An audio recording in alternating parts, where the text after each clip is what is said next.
and welcome to Illuminez TV. This week's episode is all about my philosophy on losing weight.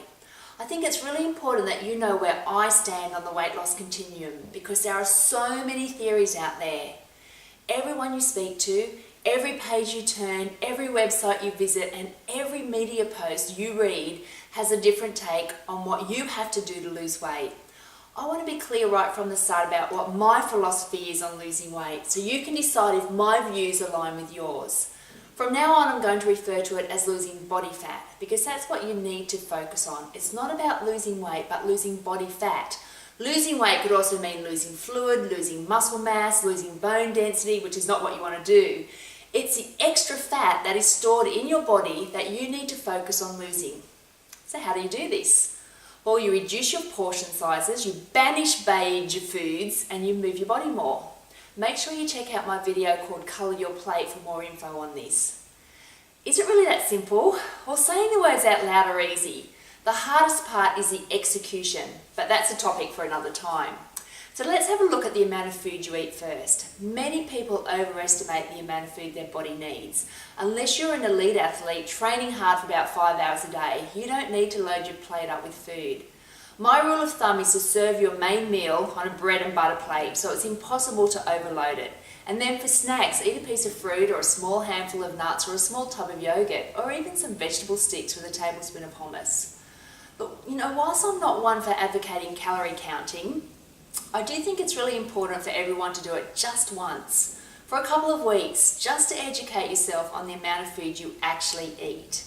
Even I revert back to counting calories for a week every now and then to get myself back on track if I know some extra fat has crept onto my body.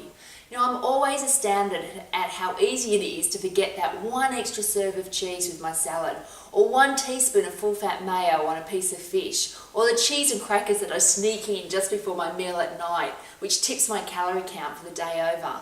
And then before I know it, by the end of the week, I've consumed a whole extra day's worth of food just by not consciously watching what I eat. Now, I know each and every one of us is completely different and that not one eating plan fits all. That said, we're all humans and we have bodies that are made up of the same matter. So if I were to generalize and try and get you to started on losing some body fat, this is what I would suggest. In the 20 years that I have been training my clients and helping them to lose body fat, I have always had success with this approach. For 1 week, write down everything that you eat and drink. And at the end of each day, or even at the end of each meal, calculate how many calories you have consumed. Now you can do this either by buying a little pocket-sized calorie counting book from the newsagents, download a calorie counting app, or visit a calorie counting website such as calorieking.com.au. Now I'm going to warn you that this will take a bit of time and effort because you're going to have to weigh and measure everything that you eat and drink to make sure you get a correct calorie reading. But it will be worth it. Doing this can be a real game changer for a lot of people.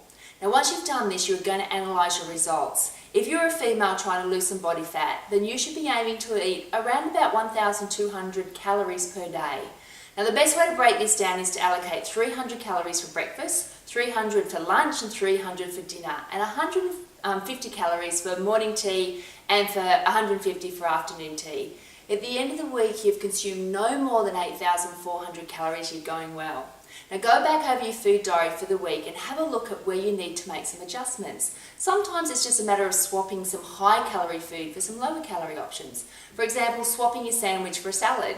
Cutting out 2 slices of bread will save you around 172 calories. Swapping a sugary soft drink with some water will save you 142 calories. Just those 2 changes will cut out a whole extra meal that you could have been consuming each day. See where I'm going with this? Unless you write it all down and analyse it and have a really good look at what you're putting in your mouth each day, you won't have a clear direction on what you have to change. This is the absolute best education that you can do for yourself. And the amazing thing is that you are in control. So do this for 1 week, and then on the 2nd week, do it again, but with the changes that you have identified. See how you go and keep making adjustments each day if necessary. If you find by Friday that you've got a few extra calories up your sleeve that you haven't used, then you can treat yourself to a glass of wine or one of your favourite all-time desserts. Now, for those of you who are listening to this video who know that there is absolutely no way you are going to count calories for even 2 weeks, then there is a second option and it's called the portion plate. Have a look at this picture. It is a plate divided up into the portions that you should be eating in each meal. Lean meat or fish should be about 60 grams, or the size of your palm, or a quarter of your plate. A quarter of your plate should be whole grains and half of your plate made up of fruit and vegetables. Now, just to wrap this up, I want to stress to you how important it is that you make healthy food choices. It's not just about the amount you eat, but what you eat. When I talk about getting rid of beige food and eating colourful foods, I mean foods that are unprocessed and coloured naturally. We are so blessed in Australia to have an abundant choice of food. Take a look at this picture and I'm sure you will know what the healthiest choice for your body would be. When you shop, you should be choosing most of your food from around the outside parameters of the supermarket. This is where all of the perishable food is, food that has had the least amount of human intervention. Once you start to venture into the centre aisles, you are heading into enemy territory where the food is all packaged and highly processed. Avoid these food as much as possible and try to aim for 2 serves of fruit a day and 5 serves of vegetables. So there you go. That's my take on losing body fat. If you love this video, make sure you subscribe to Illuminez TV and share it with your friends. Also, pop on over to my website, illuminez.com.au, where there are a heap of great resources, and subscribe to my weekly email so you can be the first to see my weekly posts. Together, we will colour your world with health and happiness. See you next week.